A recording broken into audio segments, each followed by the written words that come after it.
and my upset son enlisted, and I just turned 22 years old. I must be the greatest. I told the world, I talk to God every day. If God's with the king, no matter, you're just the same. I shook up the world. I shook up the world. I shook up the world. I shook up the world. I said, can I be a legend? Search your soul and answer me this question. Do you think I have what it takes to be great, but still be humble and learn from my mistakes? Shit.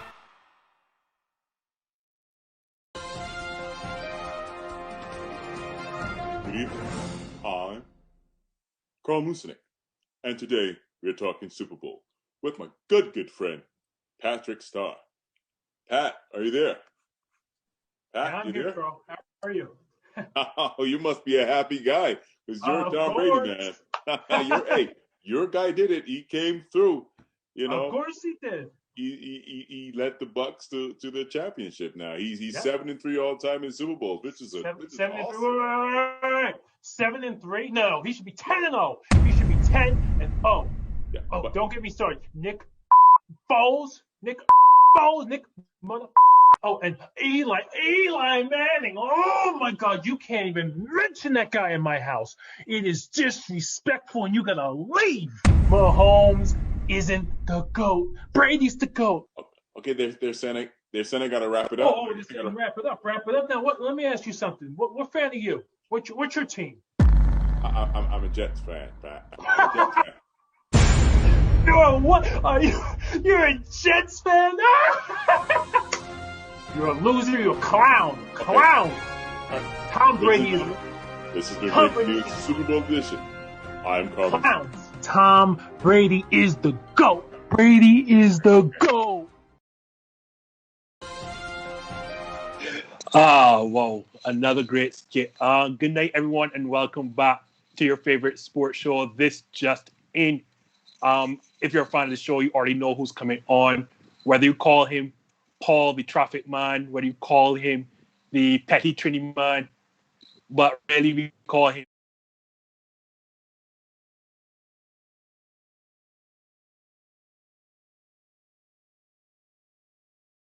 it's like I didn't know how much of a big sports fan you were. Oddly enough, the first skit I saw from you was the American coach versus the Bajan coach. You ever did any coaching? Nah, I never done any coaching, but it's just something that's so uniquely Caribbean, uniquely Bajan to put in a particular scenario, especially when you live up here, to put in there. And I think that's where that's where you draw the funny from. You never know how to really tell you, Yeah, as I said, like art imitates life, right? Yeah. So let me get right to it because everyone knows the comedic side to Dave, right? Yeah. And we're gonna get to that. Yeah. But they don't know Dave, the sports fan. First, tell them where you're from, and every time anyone comes on the show, you gotta tell them back. Well, right now I BlackRock Dave here in Westchester, New York, right? I live in a town called Greenburgh. People may know it as White Plains, that's the city, but that's where I live. I born in Brooklyn, raised in Barbados, now living in White Plains. Then, as I said, you gotta tell us who you're back though. Well, what sport we talking about? Because I watch baseball, basketball, football. All three. So baseball, Yankees. Basketball, Knicks. Football, Giants. And I root for the Jets too. I don't forget. Yeah. That is right. Basketball, obviously, I watch.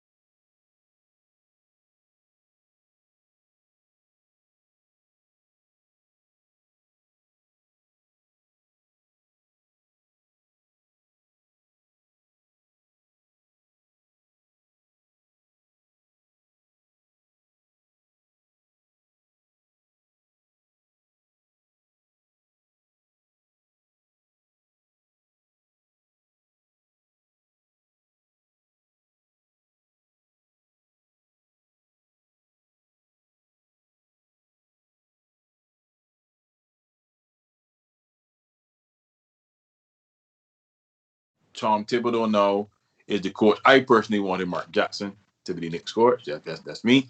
But now the Knicks not getting blown up the arena. And actually, thus far, they beat some pretty good teams by playing ball. I mean, nobody expects a championship right now, but you appreciate the way they play, especially Zach Randolph. He having a career year, right? You've got RJ Barrett, who's his second year in the league, and he shows spurts. Spurts are doing he's not fearful of anything, right? You got Immanuel Quickley, who is a rookie point guard who is just he almost let me steal the draft right now. And that is a guy I like, but you don't feel that y'all are retarding the process by bringing back Derrick Rose? Because I like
still later on, but it seems that you feel that the turnaround coming shortly. So Well,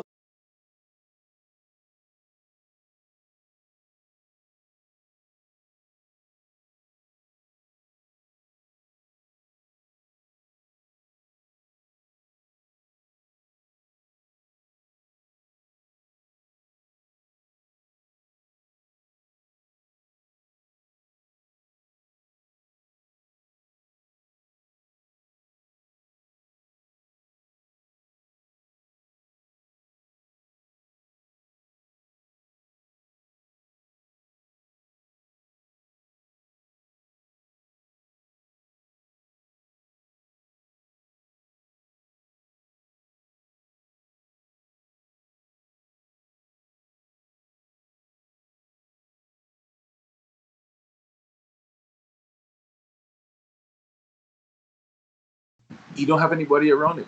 He had it right now. It's his best player was Robbie Anderson, who at best is a number 2 wide receiver, right? Speedster, but by being able to catch the ball across the middle in traffic, that's not necessarily his strength. He could burn it down the field, and if you had another receiver to complement, then he could be better. But then if Young Bell came and Gibbs was mad and give him all this money, okay. So hopefully Saleh could turn things around. I know the rumor in New York is, hey, Watson. I don't know what they would have to give up, but because I was about to tell you if I want to say if the Lions got 2 firsts and a 3rd round pick and a starting quarterback from Matt Stafford, they would have to believe anything for Deshaun Watson has to start at 3-1s at least. And the rumor out there is 2s and 2 young defensive starters. So I'm glad that you brought it, Sam Darnold and Deshaun Watson. I can put you on the spot right now. Would you trade for Deshaun Watson? Or do you think the quarterback of your future is in the 2nd overall pick? If I have an opportunity to get Deshaun Watson, I'm taking him. That's my first option. Secondly, it is not fair to Sam Darnold because he had Todd Bowles for his first year, right? And then he had Adam Gase. So he had that consistency. We are now going into his what would be his 4th year. So he doesn't have a consistency. He doesn't have a decent offensive line. He doesn't have weapons to throw the ball to. So it's really not fair to him, right? So I would say my second option would be if you can't get Deshaun Watson or his price tag is too high, then you keep Sam Darnold.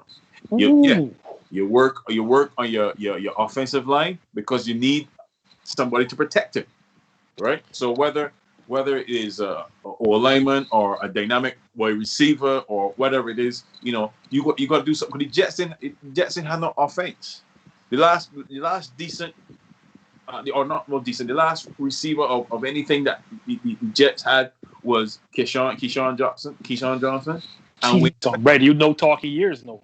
That's what I'm saying. I mean, San Antonio Holmes came over from Pittsburgh, but I mean, how good, you know what I mean? Ooh, so you drop a hot take already, boy. You're saying you would keep Sam Darnold, boy.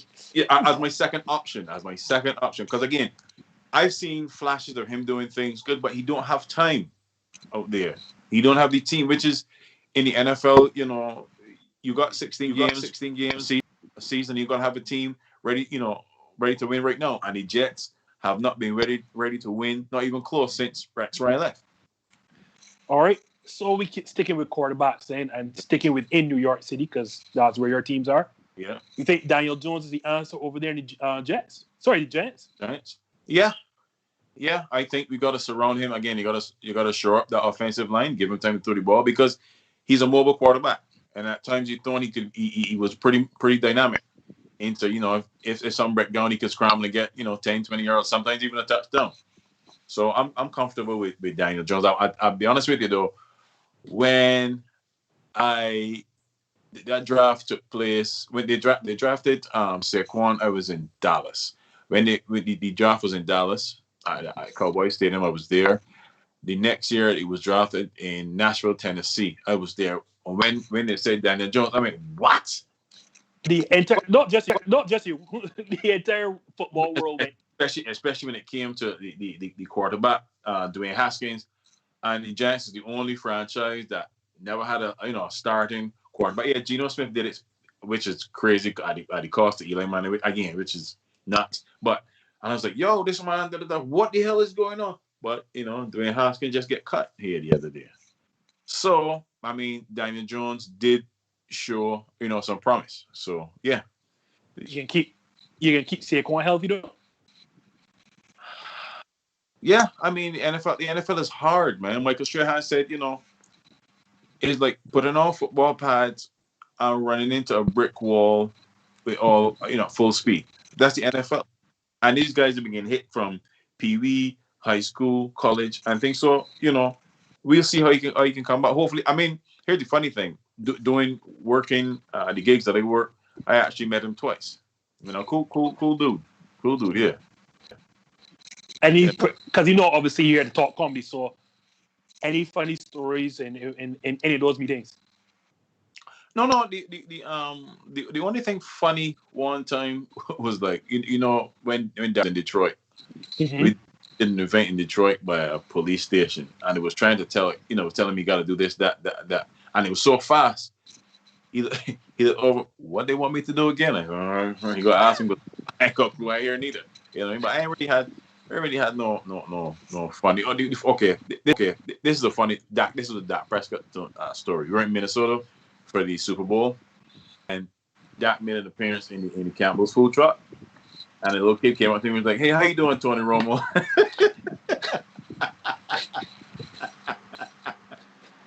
Yeah, and that was like, all right, touche. That was good. Because he did it. But that's. So I hear ribbing you on your New York teams, yeah. But you are a Yankee supporter, although you have not won in, I want to say 11 years now. Yeah. But there must be some hope for you. Got your big three in Brooklyn, so how that looking for you? Well, we're gonna miss the big man in the middle. Young Jared Allen. Yeah. I liked him. I really did. I thought he was gonna be a lifer, kind of close, similar to Lopez, but the trades happen. Spencer Dinwiddie gone for the season. Also, the Nets don't have size. I just read there where they were talking about getting maybe Andre Drummond, but they're talking about trading Spencer Dinwiddie. No. But the Nets do need size. Kevin Durant is going to miss two games. I think it's the Laker game. I'm not sure if he's missing the Laker game because with that strain calf that he has. But also AD is going to miss next 2 to 3 weeks with what he has. So it might even it out. But the Nets are missing size. They're missing that person to grab rebounds, because they're small. They're small. They're dynamic offensively. Oh my goodness, ridiculous. They can if they get going offensively, nobody can stop them. But we all know in the playoff, the games slow down. Even though the league is not like the '90s Knicks or even the '80s Pistons, you got to be able to, slow down, make a basket, make a play, and that kind of stuff. And grab a ton of rebound, which is right now what the Nets' glaring weakness is. And defense don't seem to be their thing either, because they can't stop those beats. and those immediately call at that. So Yeah. here's my thing now, Dave. Then the way you're talking about basketball, and I've seen a couple of skits now. Mhm. It sounds like a man that almost that you play. Yeah, I used to play, man. I used to play. I love playing, especially when I came back to live where I would work. And people hear the accent. Hey, you guys, when you guys play with rocks down there? Joking. And then when we get from the basketball court, it was something different. I remember one time, my first ever job, we played 2-on-2. Right, I used to work in the middle room, and the guy challenged me. And the guys was like, "Yo, what are they? Which y'all playing, Barbara? The Coconuts? Get out of here, yo! We played for lunch." I remember like yesterday. It was me and this guy. It was a 2-on-2. So when we played, they scored the first basket, slapping one another. We can dust these dudes. That was it. I scored the next. We were playing 21. I scored the next straight 15. 15 on 15. And we beat them with so much ease. The next day, I think they get like maybe 5 points or something. The next day, they were like, who won? Quite. That was Javier. He was like, all they did was show up. Dave scored all the points. So I've gotten that. But New York City is a breeding ground for basketball. It's a plethora of phenomenal players, man. As I get older, I don't play as much. Not nearly as much anymore. I think the last time I played, I was on the road. We were in a suburb of Chicago. We were playing in the gym. I think that's the last time I played basketball in 2019. So I'm glad that you're getting into your personal life, because everyone sees Dave, the comedian. Yeah. What does Dave do when he is not filming Paul, the traffic guy, or on? But the way I want you to know, right? Yeah. Seibert Straughan is actually a real man in Barbados, so a former Olympian who also coaches track and field at Foundation. Just wanted to throw that out. So I figured that you did not know that. That's not the first time I did that character. The first time I did that character, I did. They had years ago. They had the problem with the monkeys. Yes. The monkeys. So I had created a Seibert Straughan. He didn't come to me and I use it Seibert Straughan. So that's where it come from. But when I'm not doing comedy, I do promotional marketing. Before COVID, different brands, sometimes streets in New York, giving away stuff or encouraging people to go here and there. So, and that's taking me, across the country, in the South. So, that's that. But the goal is to do comedy and acting full time. That is the goal. Yeah. So what led to comedy and acting? Because I could tell you, fans didn't come here to hear you talk that some more. What led to you? I mean, I always was into it. I really always something that I always wanted to do. I mean, I was always attracted to accents. I did a few accents before I left Barbados, but when you come here, you exposed to so much. There's characters that appear right before you. You know what I mean? And I did plays. I did gospel plays. I did some Shakespeare. My first play I did was In the Blood in 2002 by Susan Laurie Parks. And that was an off Broadway theater, not a black box theater. So that's where you start to get your experience doing that kind of thing. Comedy is always something I wanted to do, again, with the accents and the characters. But that was that little fear. Also, plus two, after spending 18 years in Barbados, you got to come here and tell your parents, yeah, I want to go school for acting. It's like, what?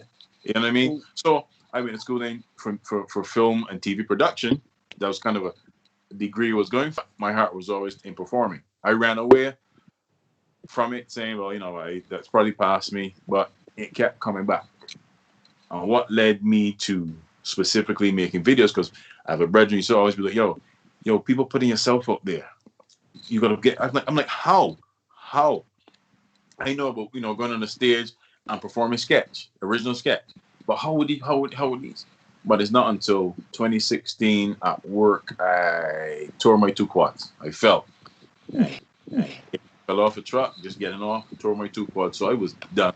So the only thing I could do other than getting was put my energies towards these videos and teaching myself how to film with light and edit and that kind of stuff. That's how I started.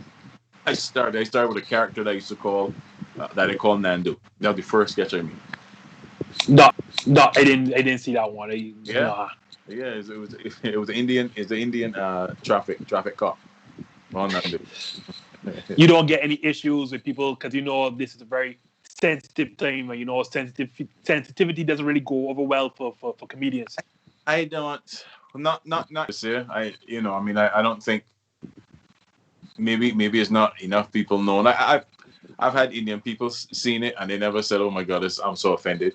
But I'm sure going online, somebody might say something. You know what I mean? And it's a crazy time to be a comic because everybody is offended, super offended. Very easily and yeah. As I said, being Chappelle, being yourself, it can't really be easy.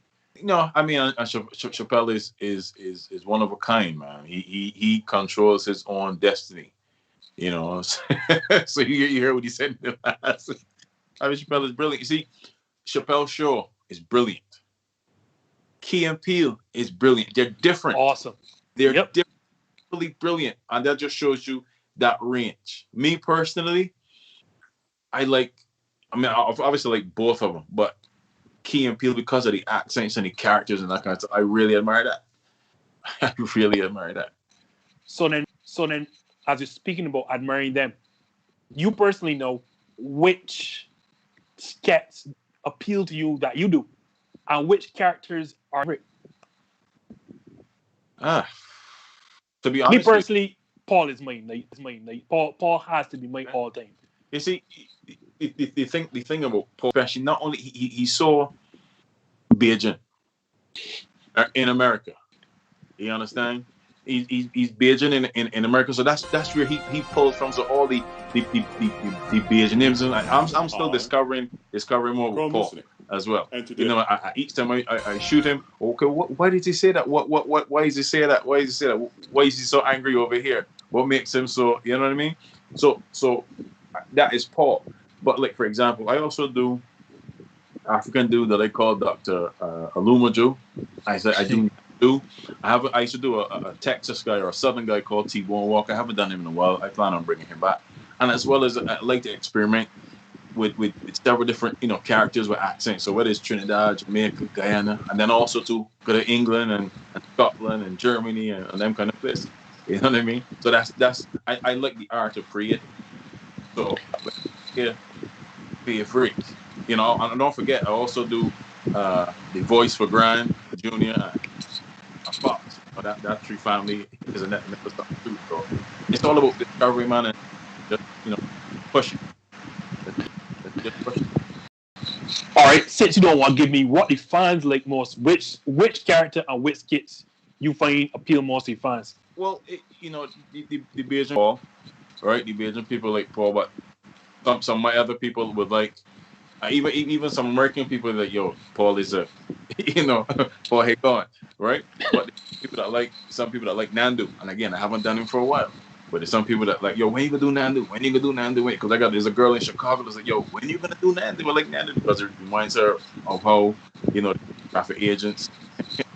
Yes, yeah. So I don't have a favorite to do because I honestly, if I had to be favorite, is I could do Bajan accents all day. When I wake up in the morning with my eyes, thank God, I don't have to do anything like Bajan. But is capturing some other. So my wife is from Trinidad. I got a ton of Jamaican friends, Vietnamese friends. So when you get those people, give them a compliment. You know what I mean? People laughing, telling you thumbs up. British person.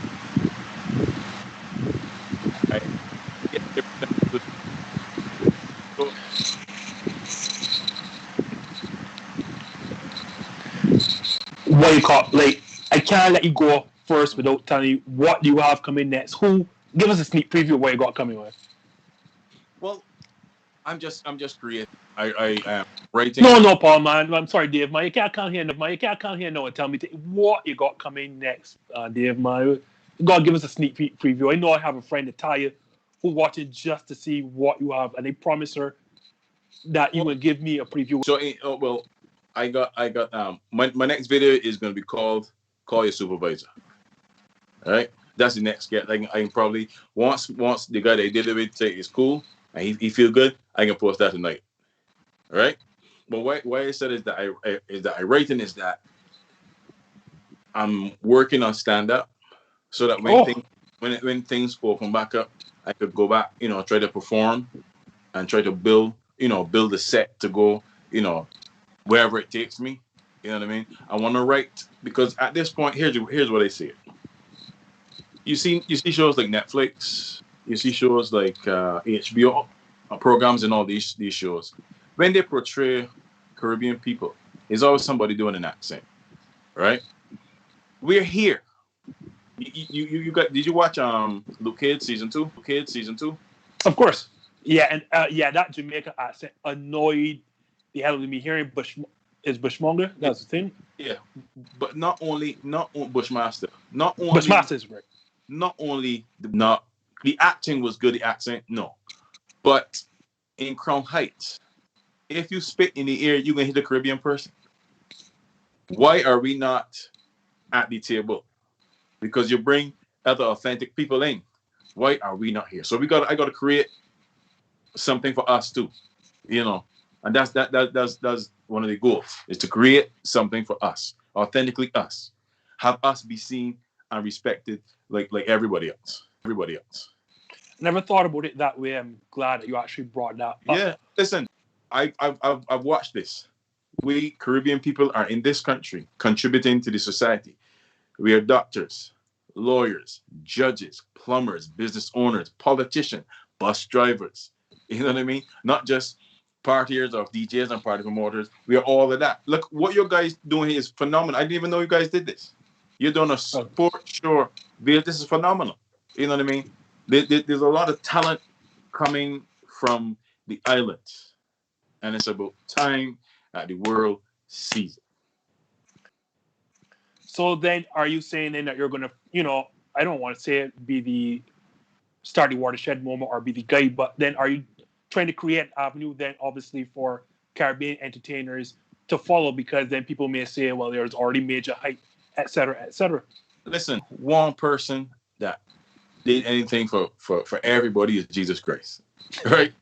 Outside of that, there are people working, to do it. We got this whole thing about us, and this is not against one person, but we got this one thing about that. This one person is supposed to do this, or only one person can do this. No. You know how much Caribbean people here? I see them every day. So it is wrong for us to put all the weight on one person. There are several people out here doing things. There's several. There's a Belgian woman that works in the Schomburg Museum, right? She got a big position in the Schomburg Museum, and I'm just saying, we are here in key positions doing things, and we got to continue to do and continue to grow and let our voices be heard. It's time. It's time. And I don't think I can let you finish on a better point than that. Yeah. So before you leave, then, Dave, please let the people know how first to find you and what you have coming up in the weeks to come. Okay, well, I'm at BlackRock Dave on Instagram, on Facebook, on Twitter. I do TikTok, but not that much. I'm at BLKRKDAVE on TikTok because at this time TikTok is just so silly with this stuff. But I like to create beginning, middle, end for videos, and sometimes it's just like But anyway, just look for continued content, man. Look for continued content. Looking to get just more creative, stepping outside the box. You see, being a Bajan comedian, right? People sometimes would think, okay, he can just do Bajan stuff. But when you're a comedian that happens to be Bajan, you're a comedian. You do all types of stuff. It's just that a Bajan person is doing it. You know what I mean? So I like somebody like Russell Peters. You know who Russell Peters is? I can't tell you. No, I am not going to lie to you. He's an Indian descent comedian, right? He needs a ton of accents. ton of accents. So I look at all these guys and watching these guys like comedian Tricks. He's from out of Toronto as too. He was down in Barbados years ago. He did a show down there. Got a pretty decent write up as well. So it just making one thing that this COVID had taught me thus far. I really, when I was first doing videos, I was worried about followers and views and likes and not a lot. I mean, right now there's not a whole lot now, but I said, you know what? To heck with all that. Let me concentrate on what I like to do, what I find funny, and I'm doing it. And I'm doing it. And then people are saying, yo, I like what you're doing. I see what you're doing. And there's people watching. There are people that wouldn't comment, wouldn't like, wouldn't share, but they're watching. You best. We have been watching. They said like the first skit was your American coaches versus Asian coaches. It's a bit. Who's this man? So he started following from there, and then it felt so good when we first then started contacting each other to hear that you're a sports guy. So it's like, well, they gotta get Dave on the show. We could go into but we didn't even touch college sports yet. Trust me, we got full hour, but I tell you, Dave ain't gonna keep you for that long. What I will do though, understand that this will not be your only appearance on the show because there's so much more, especially as when the Knicks season is finished and baseball's about to start. So all the eyes are always on the evil empire over there in Bronx. So on the evil empire of Boston, and for the last decade, they've gotten the best of us, especially with that coming back from 3-0 deficit. And they've been on to. I have a different view of what goes on in Boston, in light of what we found out was happening in Houston. The whole trash can scandal they suspect was also in Boston. But you see, those things were always a part of baseball. It just so happens now with the exposure, with the many cameras, because you used to play a game like you got these freaking these cameras that get these angles on the field. You got to go pick up when the ball hit the mitt. So much scrutiny. Plus, the players got social media, so which means that is direct connection with the fans. I could send, let's say, for example, Michael Jordan never had that. No, he did not. He never grew up with that. Shaq never grew up with that. Towards the end of Kobe's career, it came, but these guys now have, a whole bunch of different, avenues. So it's a fun time, and it's also could be a scary time. But if you mess up, they wait to punch it down. There's no way to get away. So I want to thank you again, Dave. Just know that this will not be your won't be your last appearance, because we will have you back for the start of baseball season, because they have to rip somebody with the Yankees as usual. No problem. No problem. We could talk. I can defend and even bust a character or two. Thanks again, Dave, for being a friend of the show. Yes. And I guess it's the second half of the show, guys. Marsh and Neil will be joining me. So please don't go anywhere while we go on break. Okay, Ethan, shoot the shot. Blessings. Yes, sir. All right. Okay, Ethan, shoot the shot. Shoot. Oh, so close. Ready, hustle. Way to go, guys. Slide on defense. Slide. That's it. Slide. Way to go, team. Great steal, Connor. Go. Oh, you did it off your leg. Forget the scoreboard. Just play. Hey, timeout, ref. Hey, Jacob. Come. Peter, you're in town. Hey, Connor, you can't foul there. It's a bad foul. It's okay, though. It's all right. Let's go. Just like we did in practice. My guys are getting fouled, ref, I mean, great effort, guys. Great effort. No. Now the other. Great job today. We only got beat by 60. Going to have ice cream, yeah? Team on 3. Oh my God. Make a shot. Or you got to lay it by yourself. No, you got to lay it. Who's Emily? What's that? Let me go. Man, you open. There's a layup thing. You got off it. Well. Time out, ref. You come. You're gonna sit down there. No. Not by bench. Outside, all the way outside. Go on. No, come back. Right, pass it. To your teammate, not the other team. Winner are useless. Well, thank you very much for staying with us as we say goodbye to BlackRock Dave. Remember, you can check him out on Instagram at BlackRock Dave, where all of the action and comedy is. Now, I'm Marsha Boyce, joining you for this second half of the show. Justin Reed joining us as well as Neil. Good afternoon, Neil, because Wilson is doing, because he had a blast just now talking to his guy, BlackRock Dave. So, Neil, how are you? I'm good, I can't complain. Good night to everybody. Just ready to talk some sports. You know how it is. If they can replace Neil with BlackRock Dave and we talk some Neil. Nah, just messing. You would say something that insensitive. Yeah, but it's related to a bad thing for comedians. Luckily, you're my friend, so it's all good in the neighborhood. Yeah, that's all fun. So guys, then in our remaining time, we're going to talk some basketball. So jumping right into this one now. The NBA is, underway. NFL, we've put all of that stuff to bed. We don't want to talk about the NFL anymore. There's tennis action going on, cricket, EPL, La Liga, depending on, the nature of the type of sports fan you are. But let's concentrate on the NBA for the remainder of this show. What has been the storyline that has stood out to you so far? Justin, I'm going to start with you. I thought you were going to start with Neil. For me personally, and I guess it's not something that's going to be earth-shattering, is LeBron James. When I look at this man, right, 18 years in, 36 years of age, Marsha, how has Father Time not caught up to this man as yet? I'm not sure if you saw the dunk the other night against Memphis. Door, Marc Gasol, it wants to fit this awesome bounce pass, and he cocked it back. You're 36 years old. You should not be doing this. And in year 18, this is a man has been to 10 NBA finals, who has more playoff points, playoff minutes probably by now than anyone else that's ever played the game. And Marsha, this man is still the best player in the NBA. I think he's averaging 25.5 points a game, 8 rebounds, and 8 assists for arguably the team with the second or third best record in the league.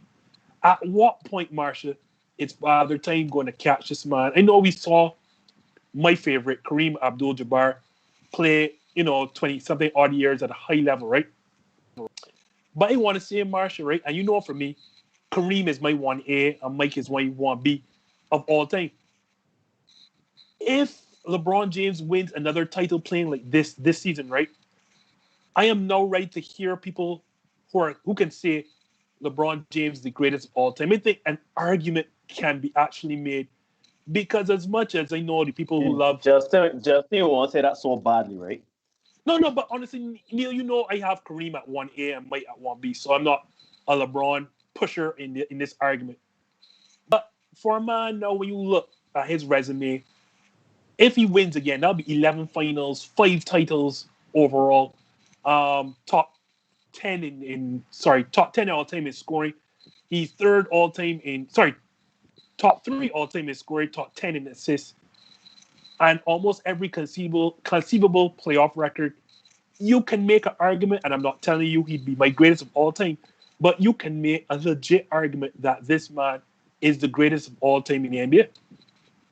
And all the more reason why he doesn't play that All-Star game. Neil, for you, what has been the main talking point or the main storyline so far for the NBA season?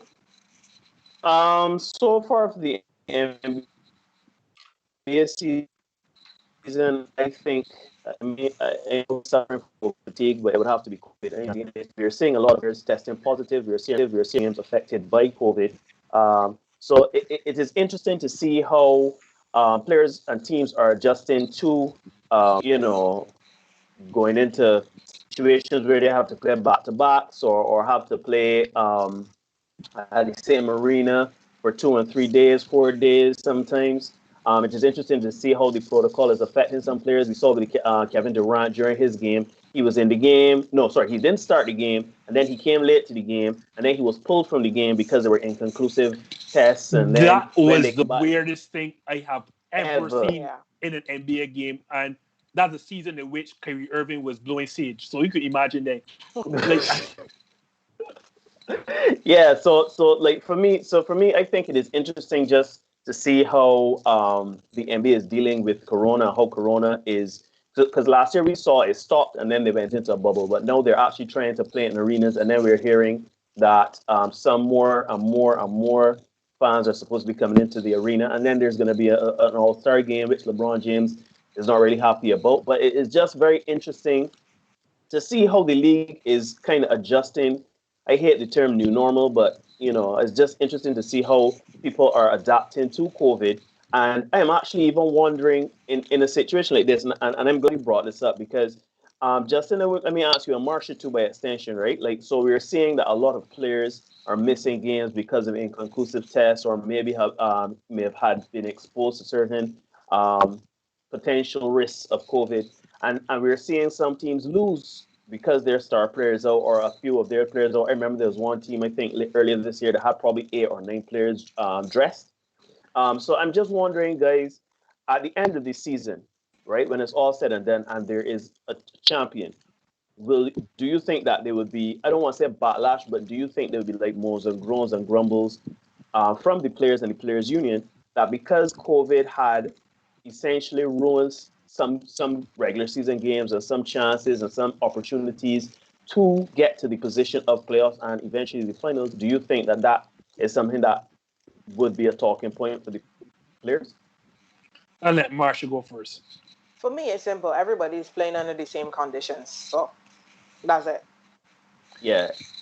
What she said, reality is, like, if things were different for one team than the other, then you can understand there's an argument.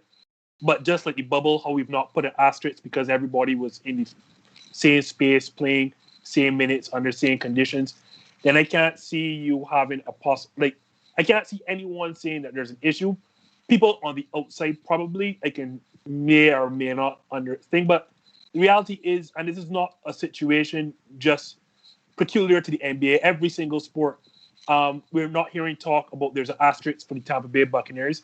Everyone has crowned Tom Brady the greatest player of all time because of this situation. So I don't see and we talked about all the difficulties that Tampa Bay Buccaneers went through.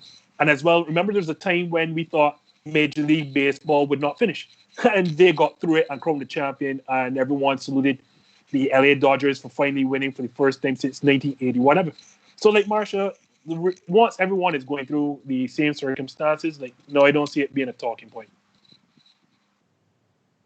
Now, guys, turning some attention to the action on the court itself, I want to put the spotlight on the Utah Jazz. You're hearing some rumblings about the Jazz more so than previous seasons. So can we consider the Jazz to be, serious contenders or serious opponents to the Lakers out there in the West? Neil, that's your team. So how are you feeling about the Jazz?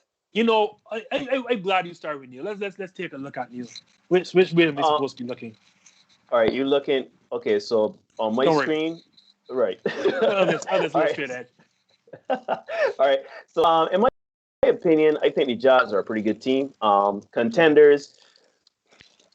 It's such a fun these teams and to really assess teams, because normally I would say the Jazz are not that. The Jazz are not a team that I would necessarily say would be a threat to the Los Angeles Lakers or any contender, really. I would not have them as a top contender. However, these are different times, and players are benefiting from the kind of situation we have with COVID-19, the protocols, and having less travel or having to play back-to-back games in an arena or against the same set of guys.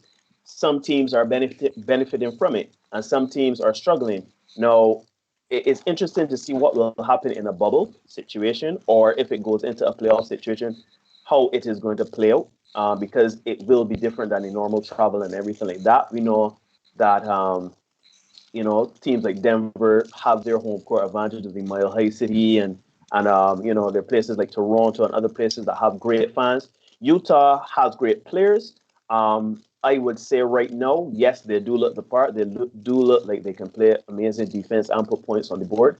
You have Rudy Gobert. He's playing really well. It seems that he and Spidey, what was his name? Spidey Mitchell. Donovan Mitchell. Yeah, Donovan Mitchell. I think they're playing well together. And then you have some of the other players that are playing well. So I would say no. I can't, honestly, I would like to say no. In an ordinary situation, in an ordinary goings on in the NBA, I would say no. Denver is just Denver, and they're enjoying a high ride right now. But honestly, any number could play here. We see AD go down. We don't know if any other protocols are going to be coming into play when it comes to the Lakers or any other team. For example, we see the Bucks kind of struggling out there in the East. Um, what can I say? I would say that the Jazz are playing excellent basketball right now. They're right now leading the NBA and they're on top of the West. And should it come to the Lakers versus the Jazz and everybody is fully healthy, I would say no, they are not going to win. They're not going to come out the Western Conference Finals. So then, Marsha, all right, I'm a bit on the fence here, which is typically not my position. Let's start with the good. This Utah Jazz team, this is really legit for the regular season. When you look, not only do they have an NBA best record of 22-5, I think they are 18-1 in their last 19 games, and 16 of those have come in double-digit wins. I think only 2 teams all time have done that in that span. I want to say the 2006 Cavaliers and some other nondescript team before that have done that in a 19-game span, winning 16 games by double digits. And they're not any flukes. I think in that span they have beaten the Bucks twice, the Clippers, the Nuggets, and the Celtics. All of these are postseason contenders. Then you look through again, statistically, it's not a fluke. They are top 5 in almost every major offensive and defensive statistical category. And then you get, like, we all knew for the last 2 or 3 years that Utah has been great defensively by, the presence of Rudy Gobert that Neil just mentioned. But now the offense has seemingly caught up. They're shooting, I think, 48% of their shots are, I want to say, threes. And they're not just jacking threes. I want to see 3 of their players are shooting it at 40% or better, and at least 7 are shooting it 37% and better. So they are hitting threes, they're defending the three, they're defending the paint. This leads, like, typically this is recipe for success, regular season and postseason. So ordinarily, I would say yes, I think that this is a legit contender for the Lakers, especially as they have somebody who can protect the rim, and that's where we know LeBron James and Anthony Davis want to score at the rim, and they have Rudy Gobert, who is arguably the best at it in the league right now. My one concern, and why you would agree that if they play in a playoff series, they would not trouble the Lakers, is that their best weapon offensively is a small guard. Donovan Mitchell, the aforementioned guard, is, I want to say, at very best 6'3", probably smaller than that. And unless you're Steph Curry, who has limitless range, we have seen the likes of LeBron James and Kawhi Leonard. They love to match up against small guards because physically, like, both are 6'8", 6'9", and they can physically manhandle that. We saw that against Denver when Lakers needed to close out the Nuggets in that Western Conference Finals. They just put LeBron James on Jamal Murray, and that was the end of that. So I don't like teams who are led by small guards, and it's not knocking Donovan Mitchell because I do like Steph Curry. I do like Damian Lillard, but history has shown me in today's NBA, as much as it's a guard-oriented league, that small guards don't really, or teams whose players are small guards or best players, don't typically fare well in winning titles. So that is my knock. If you have to play the Lakers or the Clippers in the playoff matchup, then I think LeBron James, Kawhi Leonard, Paul George just maul them.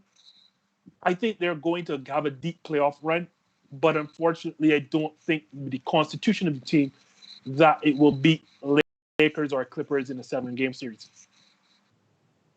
So guys, now what about the Brooklyn Nets? Because, when the big 3 was finally confirmed with James Harden joining Kevin Durant and Kyrie Irving over there in Brooklyn, many people, myself included, were expecting Brooklyn to self-destruct a bit. But it seems now the roles have been settled with Kyrie Irving declaring, he told James Harden, you play point guard and I'll play shooting guard. And that's that. Did that have to be even said, though? Like you don't pass the ball, Kyrie Irving. Did you have to say it? But Justin, they're communicating, so. And that's more than I thought they would have done at one point, especially when he was MIA at the beginning. So, guys, how are things shaping up in Brooklyn for you? I Just you want to go first or? No, go ahead. Use it. Okay. I think Brooklyn is fine, right? I mean, yes, they've had some losses here and there. That the early losses, I think they lost their first game with that big three player together. I would more liken that to problems. When you see the team as a whole, they do play very well together. They do like I've been watching a couple of games and seeing late when it is getting close and they have the ball in the crunch time, who is getting the ball. But they find a very good balance of letting KD do his thing, and then it will come down to Kyrie Irving to break down his player if there's a matchup problem. They will go to that guy. James Harden would do his step back three. He would pass the ball. He's doing a very good job of distributing the ball to his teammates, particularly DeAndre Jordan. That's a very exciting combination to see. But defense is still I know Justin can laugh at this and say that you got what do you expect when you have Suns 2.0 on the bench there as the coaching staff? But really and truly, defense is going to be there. I think their success is going to be defensively. When you look at that team is amazing in terms of offensive firepower. You do not know how to handle those three guys, particularly late in games. Nobody on the earth can mark Kevin Durant. Let's first get that out of the way. No. Second, Kyrie Irving is the best ball handler the NBA has ever seen. And he is very good around the rim for a guy that is 6 foot barely, right? Then you have James Harden that can easily give you 20 shots from the free throw line. The step back three is murder. He too has very great ball handling skills, and he knows how to game the referees and get him those fouls and get him to the lane. So even if he has a bad night, 6 for 25 or 6 for 30, the point is he could still end up very well with 35, 40 points. So that team offensively is amazing. However, defensively, if they want to get past teams like the Bucks, they want to get past teams like the I would even go as well. No, not the Pacers, because the Pacers. Let's not get too ridiculous here. But no, seriously, if you look at the top teams in the East right now, particularly the Bucks and particularly the Philadelphia 76ers, where you have Joel Embiid that will deter anything going to the rim and make it very challenging for you interior-wise on offense and give DeAndre Jordan nightmares, then you have a problem because you don't have any player that can match up with the centers that are so versatile out in these top teams. Now, there's rumors going around saying they want to acquire Kevin Love. They're looking to get Andre Drummond, I think. Andre Drummond. Now, we will see how that goes, but defense is going to be their main problem because at the end of the day, if they can't stop anyone, they're going to go toe-to-toe for a shootout. And if you have a team, let's say like the same Los Angeles Lakers, well, that's the finals, but we all know the Bucks could be a kind of team that can shoot the ball really well. If they play the Suns, if they play any team that has offensive firepower to keep pace with them, they have problems. So here's the thing, y'all know I was not high on the initial acquisition when the rumors were bandied about, and we all kind of knew that James Harden would end up at Brooklyn because I figured the pieces don't match. About basketball, right? Like, not only do they fit apparently, and James Harden. I've been saying that for years. I saw that coming. Like the pieces, like not only fit, but James Harden has been so willing to sacrifice, and in doing that, leads the league in assists, like by a wide margin. I think he's averaging 11 assists per game. As Neil pointed out, the issues like are not. No surprise, they lack size, and as such, they lack defensive depth. They can't rebound the basketball, and that should spell problems when you get to playoffs. And every possession, matters. The game slows down, and there are fewer and fewer possessions. Then you see some troubling losses. Like they think they have 2 losses to the Wizards, and they have losses, I think, to Detroit. But I think they're going to be fine, and they're going to get out the East. Because when I look at this team, and I was talking to some friends, one of our sponsors, as you all know, Ricky Nurse, I showed him something that a lot of people don't realize. As much as they've lost to the Wizards and Detroit and some lower level teams, Chicago, I think, let me list you some of the teams that they have beaten. Neil brought up Joel Embiid. Well, they also and that same 76ers team.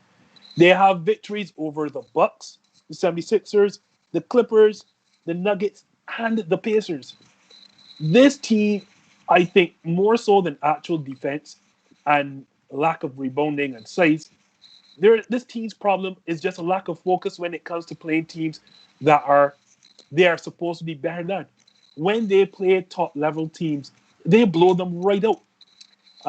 Golden State, they handled it comfortably over the weekend.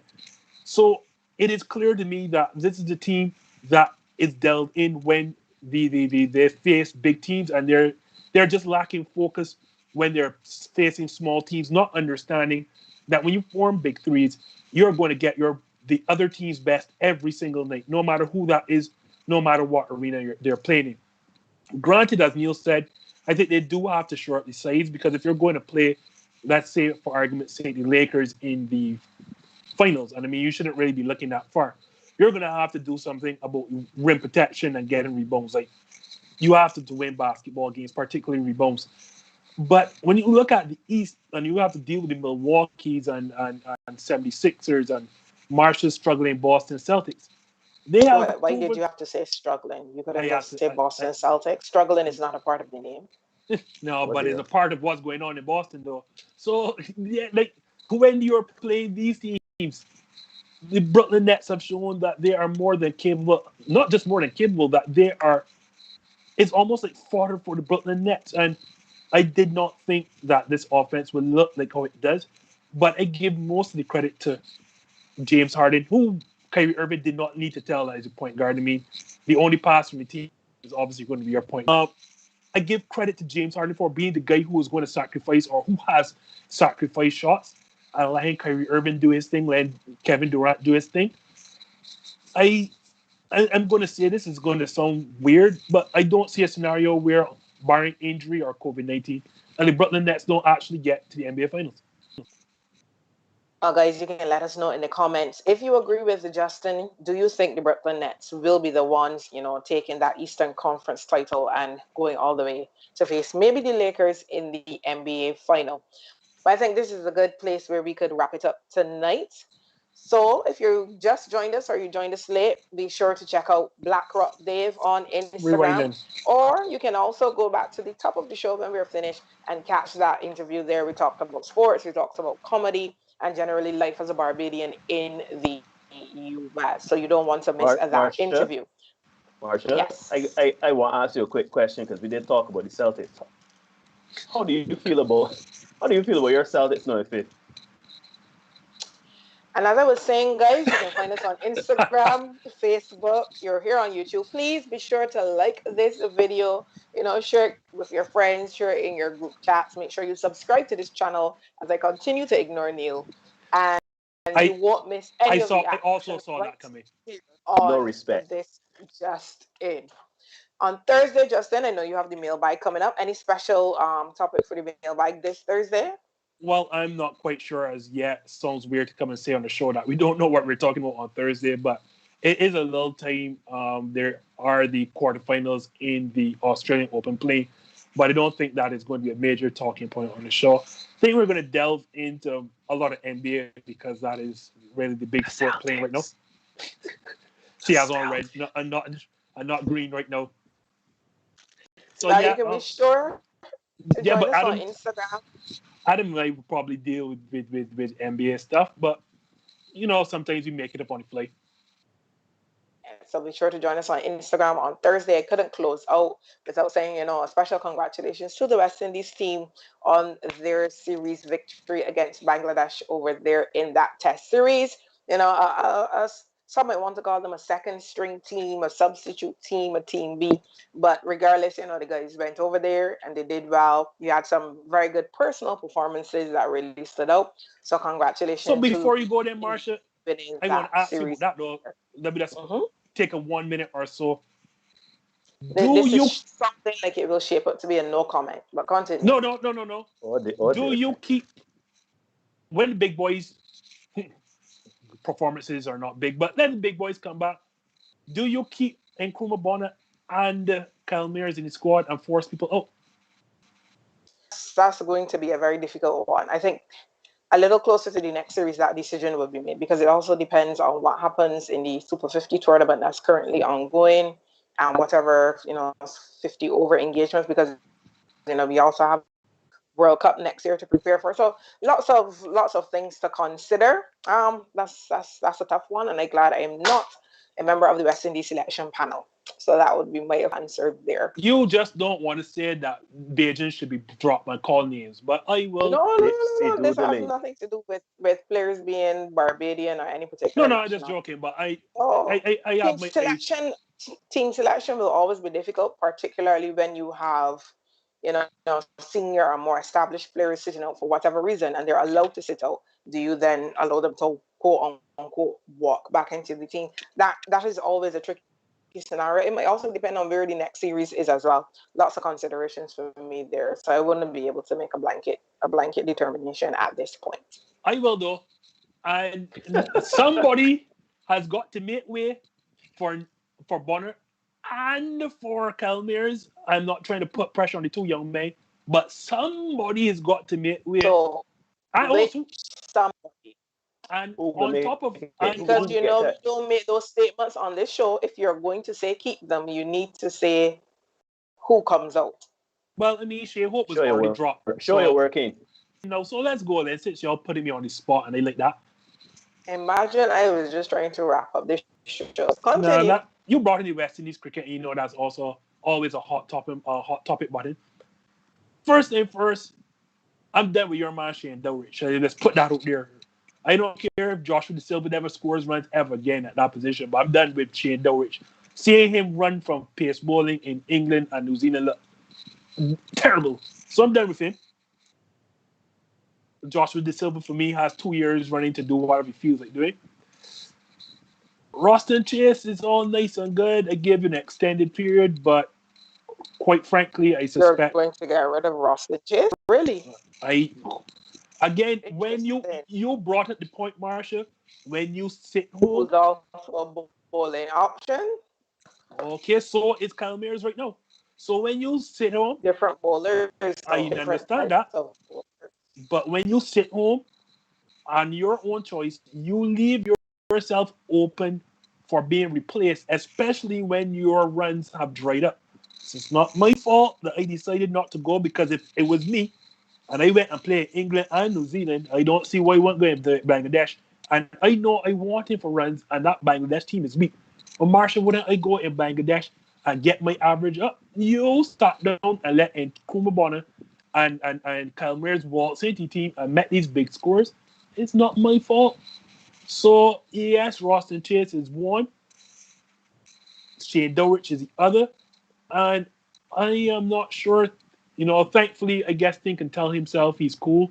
Whoever is batting at 3 or 4 in the senior team before these guys came in, because the other guy, I want to say Shane Mosley, made absolutely no impact in Bangladesh whatsoever. So I would say, Shamar Brooks. I'd say you're safe where your spot, right? Because, Shane Mosley didn't exactly make the most of his chances. But, I'm looking at you, Roston Chase. I'm tough to see you go, but you put yourself in this position. Well, we will see what happens shortly, because I think they have a series upcoming, if my mind serves me correctly, but don't quote me on that one. But that's it for us, guys, here on this Just In. Be sure to join us again on Monday. We're always in the same place at the same time, 8 p.m. Barbados time. That's 7 p.m. Eastern. Am I correct? Because these time zones always get me. 7 p.m. Eastern. But for now, that's it for us saying good night. I'm Marsha Boyce. I am Justin Marvel. I am still the Neil Hoyt. Bye. Good night, everybody. I don't have a mark on my face, and I upset Johnny Liston, and I just turned 22 years old. I must be the greatest. I told the world, I talk to God every day. The God's with the king on that, you're just the same. I shook up the world. I shook up the world. I shook up the world. I shook up the world. I said, can I be a legend? Search your soul and answer me this question. Do you think I have what it takes to be great, but still be humble and learn